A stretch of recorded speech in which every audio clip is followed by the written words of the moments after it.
ओम श्री परमात्मने नमः। ओम श्री गुरुभ्यो नमः। ओम श्री ऋषिभ्यो नमः। ओम सहनाववतु सहनौ भुनक्तु सह वीर्यं करवावहै तेजस्विनावधीतमस्तु मा विद्विषावहै। ओम शांति शांति शांति। सर्वेभ्यो नमः। देववाणी संस्कृतम यूट्यूब चलदृष्टम प्रति भवतां भवतीनां च हार्दं स्वागतम। मित्रों, प्रौढ़ रचनानुवाद कौमुदी की लाइव कक्षा संख्या कक्षा 8 को, अष्टमी कक्षा को आज हम पढ़ेंगे। प्लेलिस्ट में कॉलम बना दिया गया है सभी कक्षाओं को क्रमानुसार पढ़ने के लिए। आप कभी भी अपने समय की अनुकूलता से पढ़ें। तो इस पुस्तक को पढ़ने के लिए आपको ये पुस्तक अवश्य ही चाहिए पढ़ने के लिए, तभी आप पूरा लाभ ले सकेंगे। तो पुस्तक को भी आप जहां से भी प्राप्त करना चाहें प्राप्त कर लीजिएगा, ठीक है। अपने आसपास की दुकानों से प्राप्त कर लीजिएगा। और आपको कहीं नहीं मिलती है तो इस व्हाट्सएप नंबर पर संपर्क कर लीजिएगा, तो आपकी पुस्तक की व्यवस्था बना दी जाएगी। तो मित्रों, अभी तक 7 कक्षाओं में हमने प्रथम अभ्यास, ये प्रथम अभ्यास का शब्दकोश पढ़ा। सभी नियमों को, धातु रूपों को, शब्द रूपों को विस्तार से आपको मैंने समझा दिया है। अब इसमें कुछ भी ऐसी कोई भी विषय ऐसा इसमें नहीं रहा है जो आपको समझ में न आया हो, ठीक है। पूरा मैंने कंप्लीट कर दिया है ये। अब इसका अगला जो पार्ट है गृह कार्य का, वह आता है। आज की कक्षा में हम गृह कार्य के विषय पर चर्चा करेंगे, ठीक है। आपको ये गृह कार्य करना है, ठीक है। ये मैं दूंगा इसमें। तो अभ्यास 1, इसमें बहुत सारे अनुवाद हैं ये, ठीक है। ये कैसे करना है, और नीचे कुछ कठिन शब्द आए हैं उनका इन्होंने अपनी तरफ से बना करके दिया है, ये भी मैं आपको समझा दूंगा। और आगे भी इसी प्रकार से हम अनुवाद करते रहेंगे। और इसको आज बताने के बाद अगली कक्षा में मैं आपको मिलान कराऊंगा इस गृह कार्य का। ध्यान देंगे, मिलान भी कराऊंगा, चेक भी कराऊंगा, ठीक है। यही सबसे बड़ी इस कक्षा की विशेषता है, ठीक है। हाँ,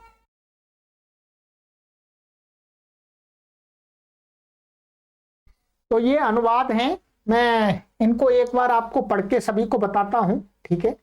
फिर आपको बनाना है, अनुवाद बनाने हैं आपको, ठीक है।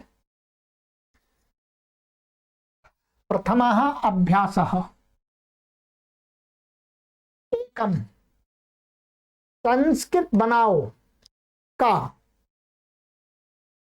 और इसमें राम शब्द के जो रूप हमने याद कराए थे, तो मुख्य रूप से इसमें ह्रस्वकारांत शब्दों का प्रयोग अधिक किया जाएगा, इसलिए इन्होंने राम लिख दिया है।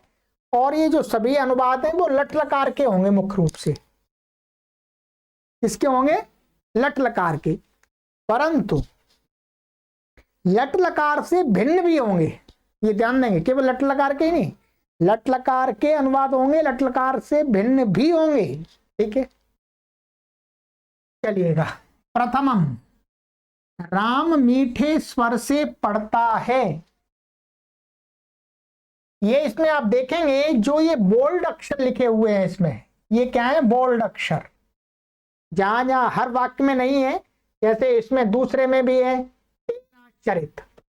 इस बोल्ड माने जो मोटे अक्षर हैं, इनकी संस्कृत महाराज जी ने नीचे इशारा की है, यहां पर इशारा किया है, संकेत। जैसे मीठा, मीठा स्वर, तो मीठा के लिए मधुरम। आपको मधुरम का शब्द का ऐसा नहीं प्रयोग कर देना है। यहां मधुरम से ये बताना चाह रहे हैं कि मीठे के लिए मधुर शब्द का प्रयोग करना है, बस, ठीक है। फिर वहां जैसी विभक्ति और वचन जो लगाना वो आपको लगाना है। तो ये जो ऊपर काले अक्षर हैं, तो उसके लिए ये यहाँ पर कठिन शब्दों की संस्कृत उन्होंने बना के दी है, तो इसको हम प्रयोग कर सकते हैं, इनको प्रयोग कर सकते हैं। और इनके अतिरिक्त भी हम यदि कुछ बना सकते हैं तो उसको भी कर सकते हैं, ठीक है। चलिएगा, आइएगा, आप पढ़ते जाते हैं। तो ये देखिएगा,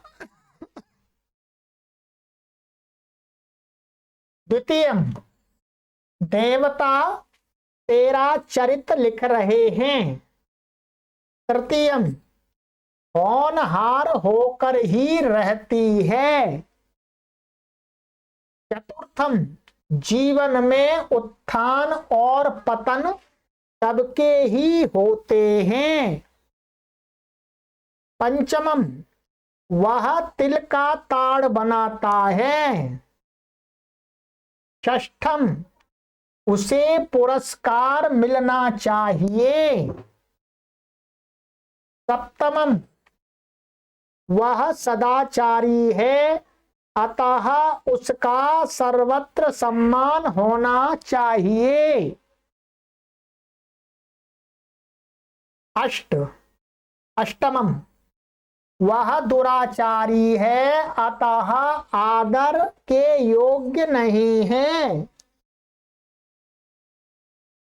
नवमम, दुष्ट व्यक्ति दूसरों के सरसों के बराबर भी छोटे दोषों को देखता है और अपने बड़े दोषों को देखता हुआ भी नहीं देखता है, ठीक है।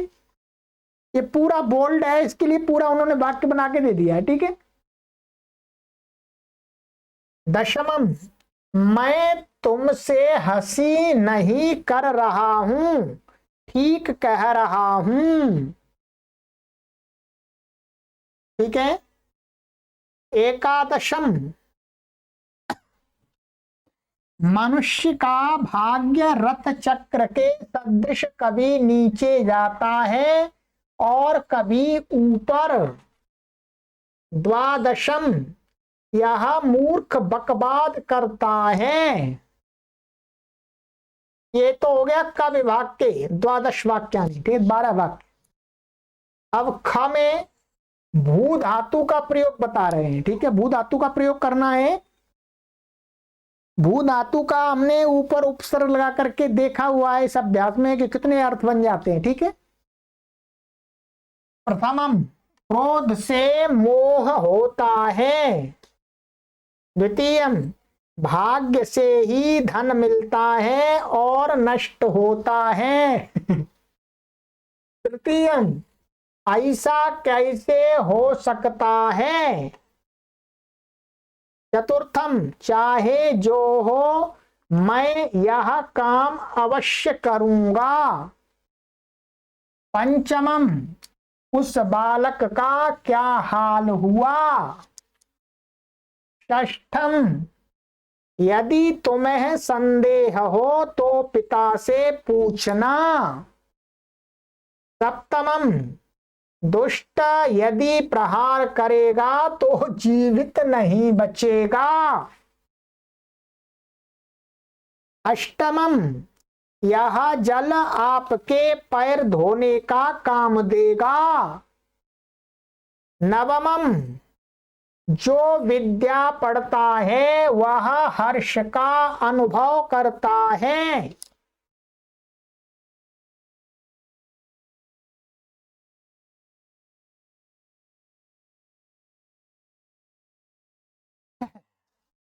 दशमम, सज्जन सुख का अनुभव करता है। ठीक है, अनुपूर्वक भू का प्रयोग करना है।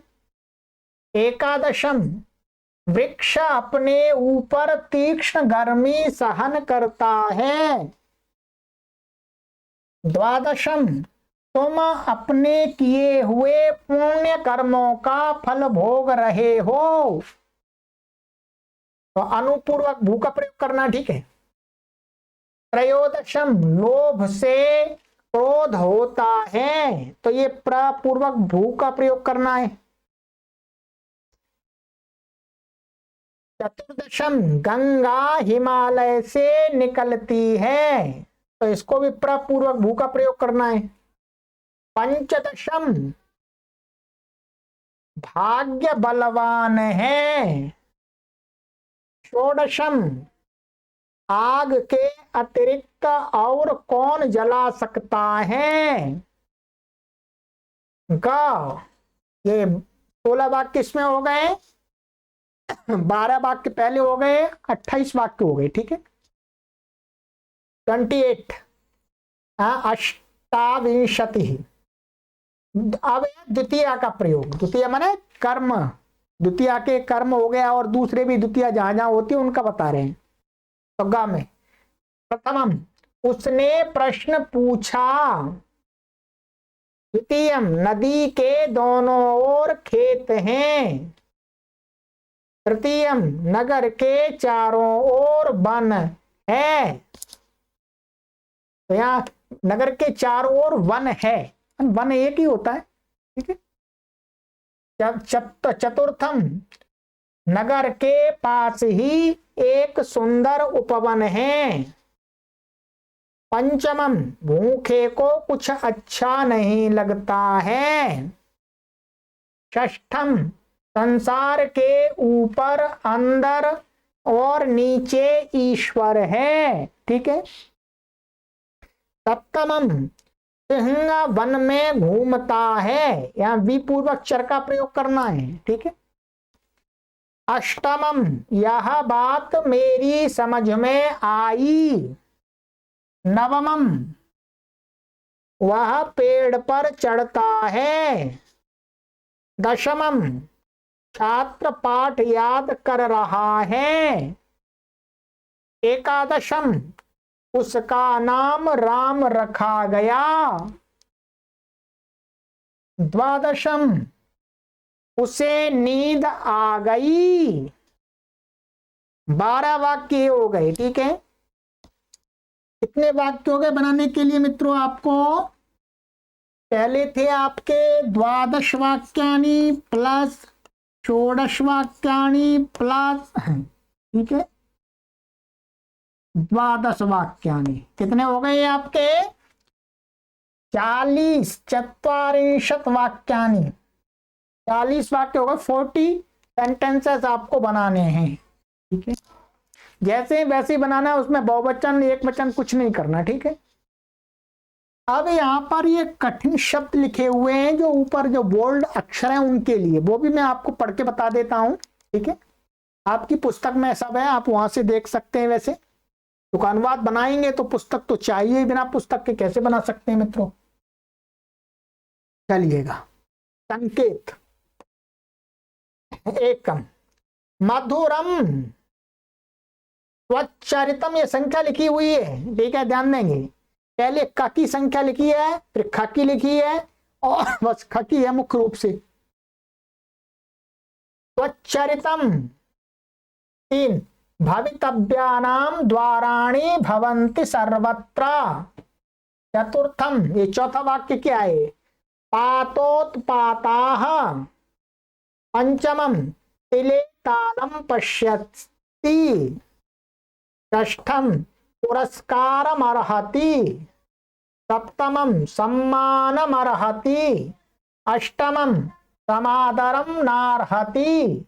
नवमं, खलः सर्षपमात्राणि परिच्छिद, ये परी नहीं होगी, पर होगा। ठीक है। परछिद्राणि पश्यति। ठीक है। ये परी नहीं, पर है, यहाँ ई की मात्रा एक्स्ट्रा है। आत्मनो बिल्वमात्राणि पश्यन् अपि न पश्यति।